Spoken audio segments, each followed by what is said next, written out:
get started with today's episode, I would like to quickly read you our podcast disclaimer. This podcast is for educational purposes only, and it is not to substitute for professional care by a doctor or other qualified medical professional. You should always speak with your physician or other healthcare professionals before doing any fasting, changing your diet in any way, taking or adjusting any medications or supplements, or adopting any treatment plan for a health problem. The use of any other products or services purchased by you as a result of this podcast does not create a healthcare provider-patient relationship between you and any of the experts affiliated with this podcast. Any information and statements regarding dietary supplements have not been evaluated by the Food and Drug Administration and are not intended to diagnose, treat, cure, or prevent any disease. All right, and now we'll get started with today's episode. Welcome back to another episode of the Fasting Method podcast. This is Coach Terri Lance, and I'm really excited to be joined today by another one of our coaches, Amy Wiesner. Amy, how are you doing today? Doing great today. Thanks, Terri. How are you? I'm good. I'm excited. I'm excited to get to talk to you again and kind of jump into an area of importance that both you and I have identified and you brought to the table today for an episode. So to set this up for listeners, you and I were discussing this being a challenging part of the year for many people. They're coming off of maybe a summer where things weren't quite as on track and heading into some other challenging times. And so many people just kind of get a case of let's not even bother right now. So you and I wanted to talk about how to get some momentum going during this time. I know that you and I are aware that there was recently an episode with Coach Heather about the idea that when we are resetting, for whatever reason, we don't have to necessarily go back to square one. We don't have to start all over again from scratch. So you and I are going to take this conversation a little in a different direction than that and just talk about some of the ways that we kind of focus on getting back on track. Did I capture it right, Amy? I think so. All right. Well, Amy, you really highlighted this as something that you've been hearing people in the community talk about, clients and community members, and I think even have some of your own experience with this. So I'm curious, what made you decide that you wanted us to focus on this today? Kind of where are you with this? Yeah, so in the community meetings, a lot of people are saying now that the summer holidays and summer travels and summer vacation is over, I want to get back into things. And a lot of people are struggling with that. So that's one of the reasons why I wanted to talk about that. But it doesn't have to be just vacation or holidays or anything like that. If we have like an event that brought us off course, or if we have a stressor that brought us off course, whether it's an external one or something going on with ourselves, all these things can affect our good intentions for our healthy lifestyle. And it can take some time and effort to get back into that, which is what I've been hearing. I think you said you've been hearing as well, right, Terri, in your meeting? Mm-hmm. Absolutely. And I think specifically around that, something I've been noticing is a little bit of a mindset that I think some people struggle with, in that they get excited when a transition comes and that they're like, okay, I'm going to get back on track. I feel it. I've got some momentum. I'm going to get back on track. But then something else interferes. And they tend to kind of look at it as, I've lost my window of opportunity. I meant to do this at the beginning of September. Now it's the end of September and I haven't done it. Now it's the second week in October and I haven't done it. It's done. I've blown it. And that to me is a big thing to address, not only the getting on track, but the crunch that people put themselves into of like, what is the window of opportunity for me to get back on track?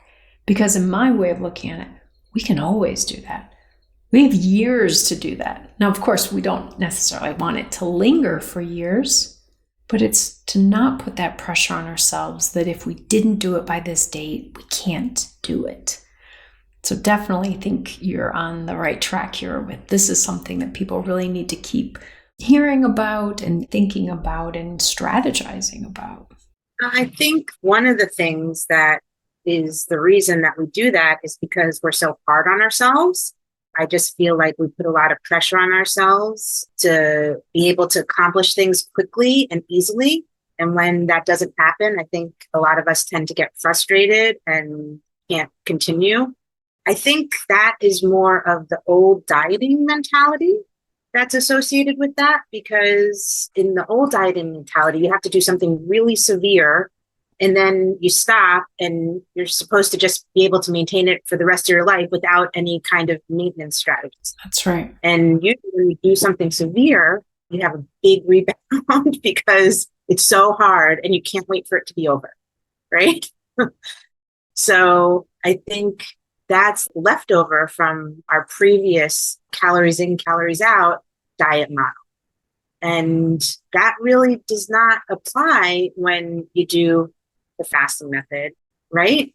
Because the things that we teach our clients and our community is about being healthy and how to stay healthy and not to be in extreme so that it's not maintainable. That's right. So I feel like moving away from that mentality where it's an all or nothing, which is, I think, probably, unless you're like in pro sports, it's probably not a great mindset to have towards just a regular old existence.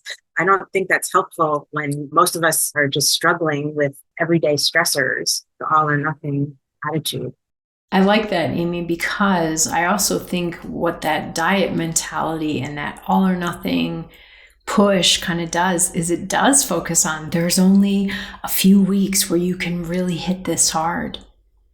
And, at this time of year, people have different holidays that they're celebrating.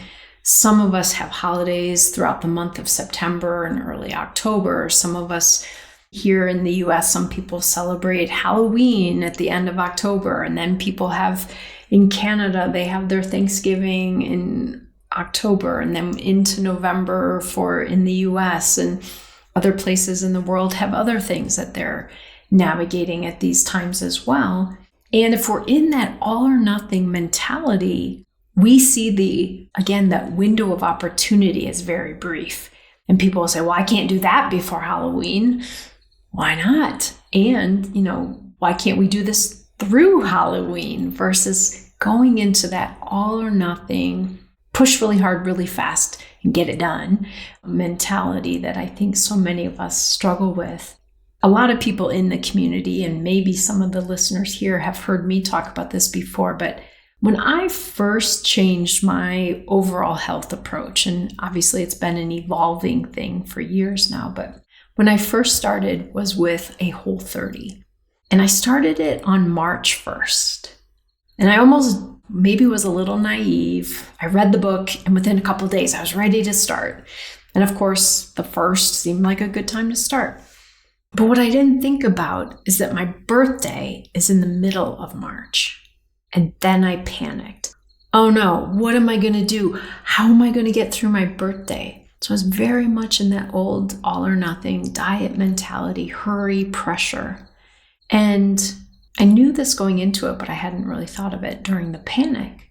This wasn't about what was I going to do on one day. This was about how am I going to navigate my health journey long term? How am I going to work on my relationship with food long term? So really focusing on that super tight window of time, I think can really interfere for a lot of us.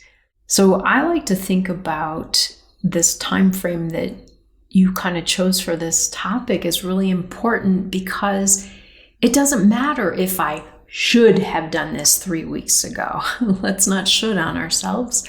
It's this idea that all I have is the time in front of me.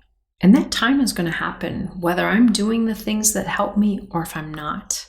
And so to start working on, as you kind of highlighted, when you and I were talking before we even started, really focusing on the mindset, not just the logistics. When will I fast and how long will I fast and what will I eat and how often will I eat? But how am I going to think about this? Because I think especially around these times of certain stressors or holidays or gatherings, how we're thinking about this journey is really key to making it work.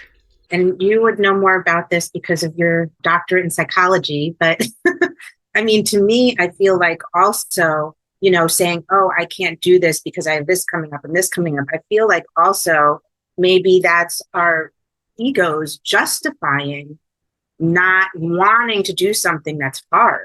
It's like not doing the things that are healthy for us because they're hard. And I don't know, you can say more about our egos, but I think it's like an excuse for us not to do something that we really should be doing.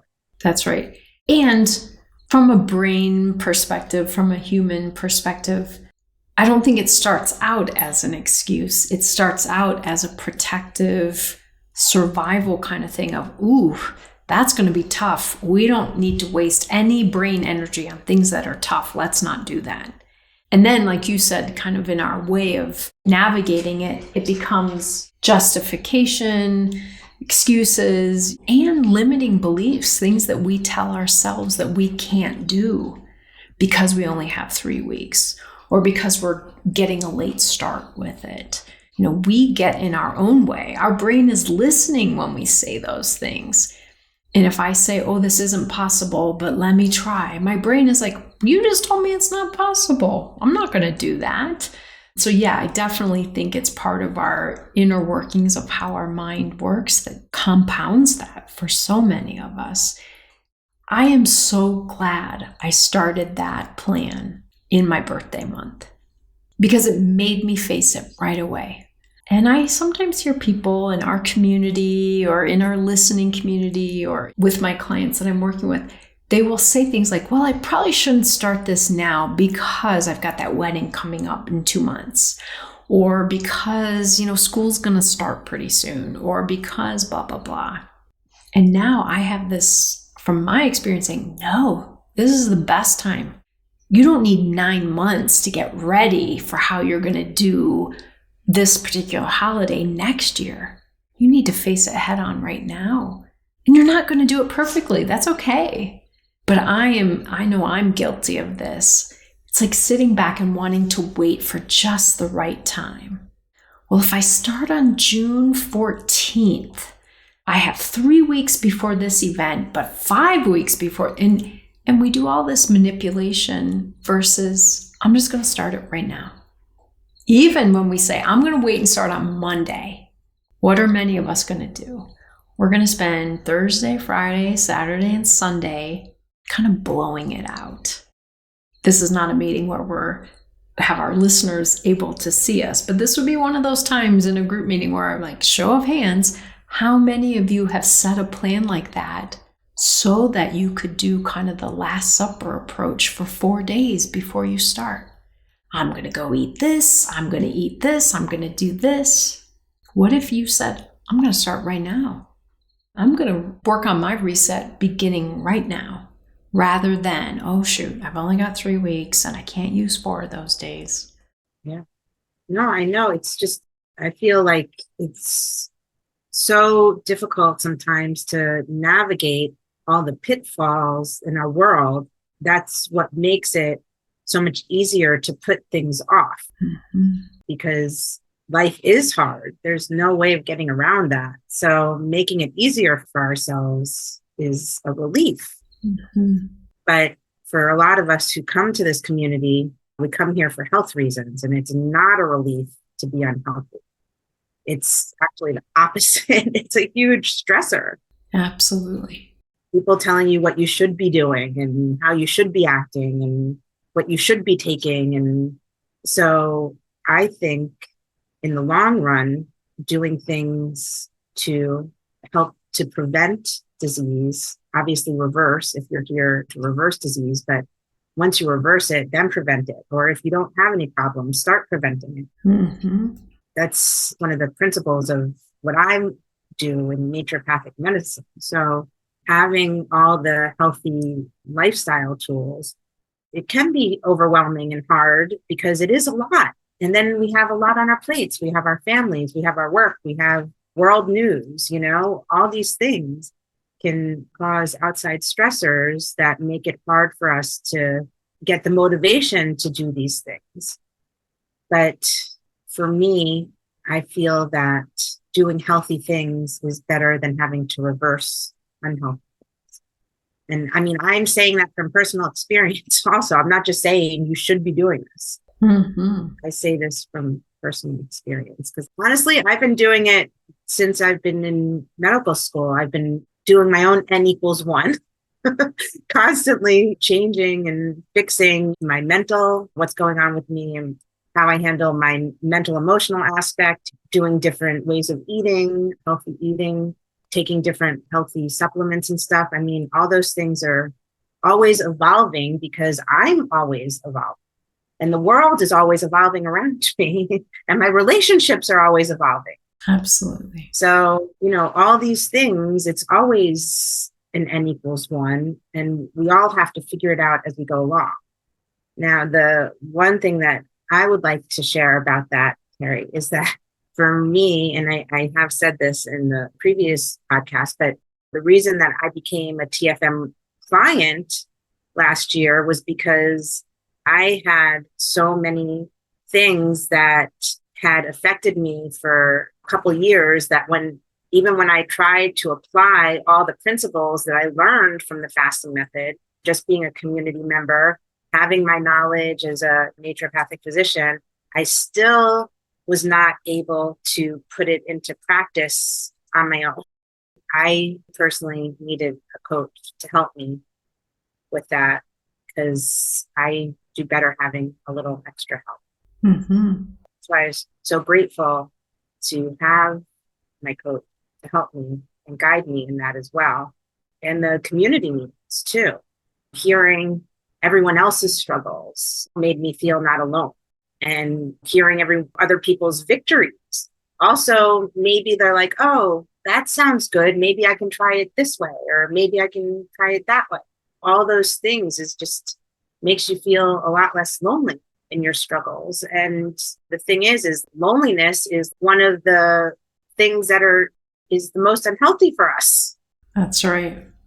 So coming to the TFM community, participating, if you can, if you can't, just coming still is a big thing to do for yourself. I think it's such a gift to have this community on top of all the amounts of resources that TFM provides, which I think is remarkable, to be honest. Yeah. Amy, as you were talking, I was thinking about analogy because, of course, my brain always thinks in analogies. They're visual. They help me make sense of things. So hopefully listeners can bear with me here to hear an analogy about this. But one of the things that reminds me of this time of year, and I'm going to tie back in what you were just talking about, is it reminds me when I was a kid, and then even in my early career when I was a teacher, you were off schedule during the summer. When I was a kid, I would sleep until 11 o'clock. I'd stay up until 2 a.m. I mean, my schedule was so out of whack. Even as a teacher, my summers were a little bit crazy. I was taking master's level classes, so I would be up writing a paper and everything. And then all of a sudden, we're getting to August or September, depending on where you are and when school goes back. And you've got to get back on track. Otherwise, that first week of school is just torture. So many people, and I know I had to do this, like I said, even I remember doing this in middle school and high school. I would start working on my schedule a while before school started. I would start purposely going to bed a little bit earlier. I would set an alarm clock in the summer. I mean, it was crazy, but otherwise, I was really going to have a hard time. And I'm thinking about this time of year for people again. Maybe you've been off track, you've had some difficulties getting back on track. Things are going on in the world that complicate things for you, wherever you are. Holidays are making it more complex. Wouldn't it make sense to give yourself some getting ready time. How am I going to get through that more challenging time? So let's say, for example, maybe holidays for me in November and December are a challenging time. I want to use this month or 6 weeks prior to that and get those healthy habits established again. Get that baseline established again so that those stressors or those things don't make it impossible for me to do what I need to do.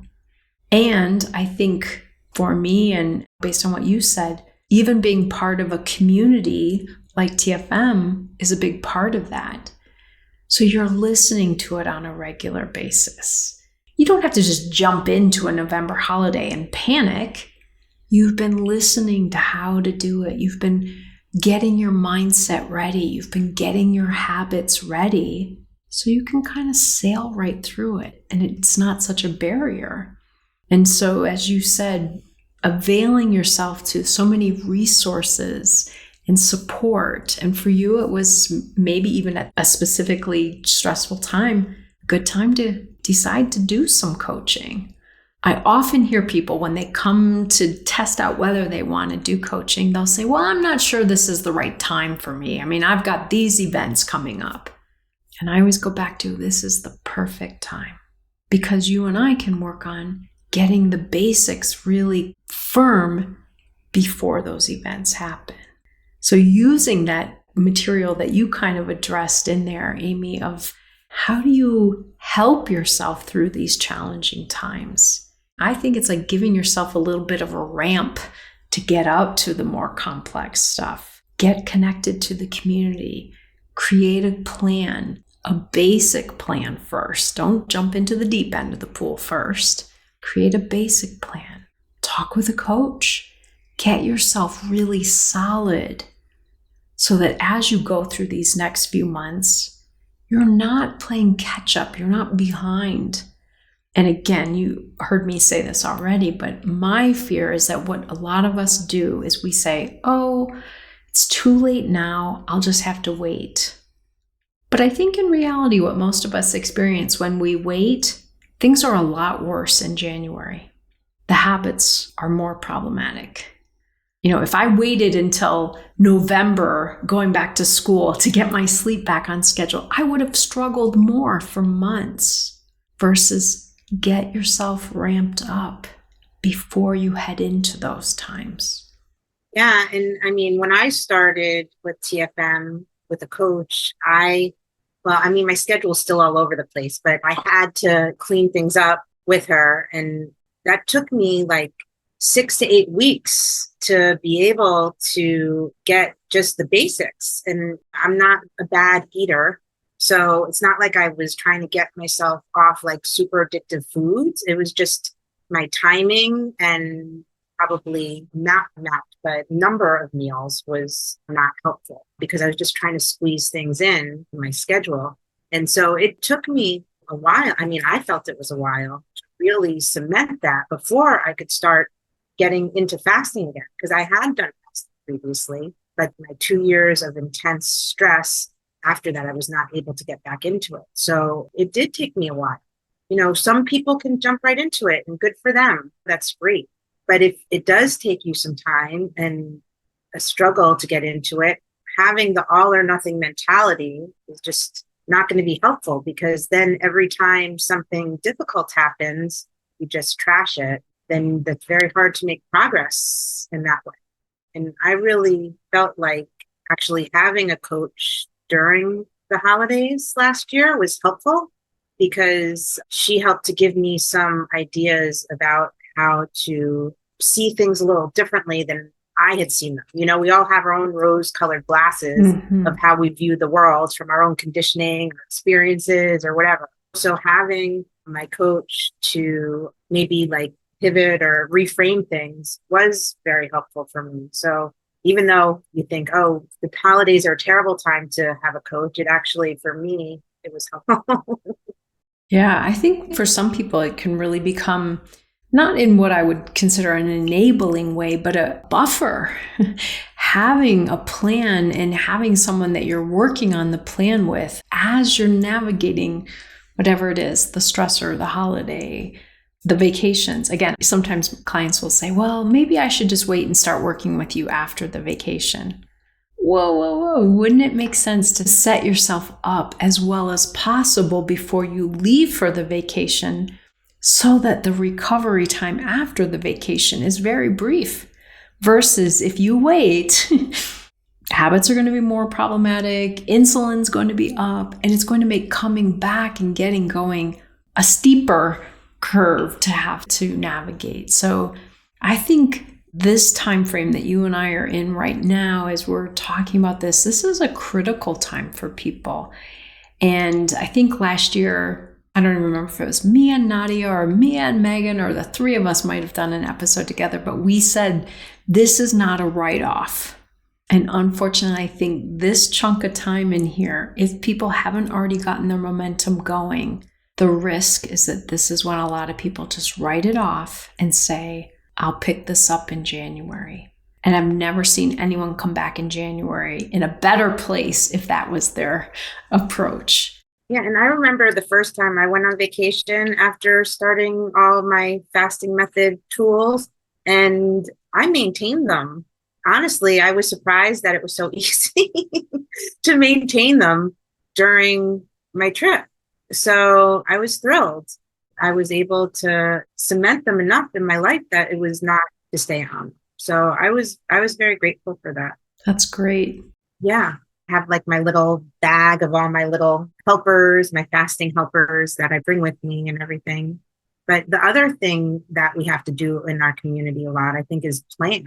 We really have to plan things. We can't just wing it, because that's usually when we fall into our mental pitfalls of just giving up or stopping what we were going to do.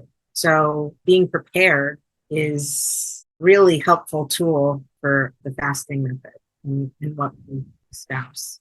I think another reason I'm kind of tying some thoughts together as I'm listening to you, Amy, is so many people end up writing off this time because they feel like if I start now, or if I work on getting back on track right now, I'm going to miss out on things then. And just as you said before, if we're not looking at it so much black and white, all or nothing, we don't have to miss out on certain things during these stressful times or holidays or family things or vacations, as you said.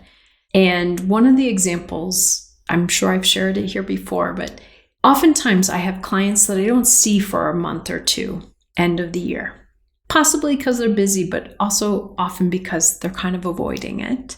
They come back in January and they're fearful that they're going to come back with a confessional, but they come back in January and they're excited and they're like, Terri, I made it through the holidays and I didn't gain the weight that I normally gain. And I ate cookies, and they're like shouting this. And I always just go back to, well, how did that happen? And it's like you said, Amy, you went on vacation, but kept so many of the things that you'd been practicing, the tools that you had been using, you kept those in place, even though things might be changed a little bit. So this person who was eating something that they maybe wouldn't normally eat didn't gain weight. And that seemed impossible for them to believe. And so I asked, well, how do you think that happened? And they said, well, because I did good TRE all of the days. Great. It's like they're answering their own question there. Yes. So again, heading into these next couple of months, I think this is an important foundational time, as you've highlighted, to work on the mindset piece so that we don't fall into those traps in our brain, not giving into the all or nothing way of thinking about it, and building solid things to help us get through the complicated times so that we come out on the other side in a better place, and then we can dial up the intensity even more. What I've also seen happen is people who kind of wrote it off and said, well, I can't do it now. It's too late in the year now. It's not going to work now. Come back in January and they're in a worse position. And it takes until March or more to get some momentum going. Whereas the people who really kept some momentum going, even though they allowed some things during the holidays or whatnot, their recovery time in January was so much shorter. And their momentum just kept going so much more easily. So I feel like now I'm making a plea to people. Do not throw away this time. This is a key time. Sorry. And being part of the community and having a coach is a way to always have that support that you might need to stay on track when you say, oh, this is too hard, or, oh, I have this wedding or this family trip or whatever, So having those resources is a really good way to keep you on track, because when we do it by ourselves, it's very easy to get either seduced by unhealthy things that are thrown at us day and night, wherever we are, or by the stressors that are weakening our resolve to do the healthy thing. So by having the support and the reminders and the camaraderie, all those things are such important tools to be able to help us on this journey, which was fantastic, but it's not easy. That's right. If it was easy, everyone would be doing it. If it were easy, we wouldn't have this podcast. You and I would not have jobs with TFM because everyone would just, like you said, be doing it. It is complicated, but it's doable and it's important. It's important work. One of the other thoughts I did have is that if you are someone who currently being a member or working with a coach isn't an option for you, how do you make the most use of this time? Creating good plans, like you said, planning being so important, working on the mindset piece. If this podcast is one of your pieces of support, book it in. Line up the important episodes. I know listening sometimes in people in the community, they know which episodes they go back to when they're struggling. Pull those out, have those lined up. Don't let these next couple of months be times where you kind of distance yourself from whatever level of support you have here so that you can make the most of these time, or at least minimize any of the detriment that this time can play for people. Like I said, I think this is just such a crucial time in the year. And a lot of people, based on past experience, diet mentality, like you said, Amy, again, just kind of let it go with, nope, can't do that now. I'll pick it up again some other day. Don't let it go now. Keep your momentum going. Yeah, and I remember you guys talking in past webinars when Megan says just because you have a wedding next weekend doesn't mean the whole week before the wedding has to be a wash. Like, why wouldn't you throw in a 24 or 42, or maybe even two of them? Why wouldn't you at least do TREs or healthy eating? Why would you not apply that just because you have a wedding next weekend? Even if you're like mother of the bride or something. Maybe it is hard, but it doesn't mean it can't be done. That's right. And, it might make you feel better when you actually get to the event. That's right. That you were able to uphold your healthy habits.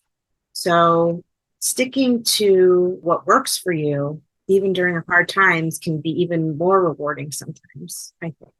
Absolutely. And as you said, can actually give you the ability to do the events or whatever it is in a better way, because your brain clarity is better. Your cravings are lower. Your ability to manage hunger is better. All of these things help us through those challenging times, whether they're positive challenging times or just complicated challenging times. Well, Amy, this is definitely one of those topics where I feel like you and I could bounce back and forth for a long time, just kind of really we're both like cheerleaders here, kind of really trying to pump people up and give them some inspiration to really make this part of the year count, not to throw it away, really utilize it, keep themselves in a good space and keep moving forward. So I really appreciate you being here with me today. It's always good to get to talk with you. And obviously, if anyone's interested in working with you, you have availability as far as an intake assessment, so they could meet with you and get to talk about what would it be like if we started working together right now. You do both small group coaching and one-on-one coaching. so people have options of how to work with you. So I encourage anyone, if you're listening and just thinking about, maybe this is a time for me to explore this, reach out, check in and connect with Amy and find out if that's what you want to do right now. Yeah, thanks, Terri. I really enjoy helping people to be their healthiest, happiest self. That's been my joy, my whole adult life. So please feel free to book the free intake assessment. I would love to meet with you, get to know you a little. Well, all right, everyone. This has been an interesting conversation for me to get to connect with you, Amy. I hope everyone gained something from listening to this, and I will look forward to being back soon with another episode for you. So take good care, everybody. Bye.